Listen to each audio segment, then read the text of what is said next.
அன்பிற்கினியவர்களே, இனிய வணக்கம். பகத்சிங்கை 5 மணிக்கு தூக்கில் போட போகிறாங்க. அதுக்காக 4:30 மணிக்கு அவரை அழைச்சிட்டு போகிறதுக்காக அந்த ஜெயிலுடைய அதிகாரி வந்து அவரை கூப்பிட்றாரு. அப்போ அவர் சொல்கிறாரு, எனக்கு ஒரு 1/2 மணி நேரம் தாருங்கள், நான் ஒரு புத்தகம் படித்து கொண்டிருக்கிறேன், இறுதி அத்தியாயத்தில் இருக்கிறேன், அதை நான் முடிச்சுட்டு வந்துடுறேன்னு சொல்கிறார். லெனினுடைய வாழ்க்கை வரலாற்றை அப்போ அவர் படிச்சுக்கிட்டு இருக்கிறார்.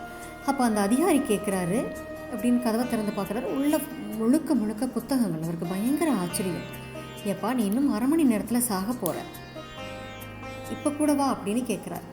அப்போ அவர் சொன்னாராம், ஐயா, நீங்கள் இங்கே இருக்கிற எந்த புத்தகத்தை வேணாலும் எடுத்துக்கொள்ளுங்கள், எந்த பக்கத்தை வேண்டுமானாலும் எடுத்துக்கொள்ளுங்கள், என்னை கேளுங்கள், நான் மிக தெளிவாக சொல்லுவேன் அப்படின்னு சொன்னார்களாம். அவர் ஆச்சரியம் அடைஞ்சு போய் சல்யூட் அடிச்சுட்டு, சரி இன்னும் 1/2 மணி நேரம் கழிச்சிட்டு வரேன்ட்டு அவர் போயிட்டாருங்களா.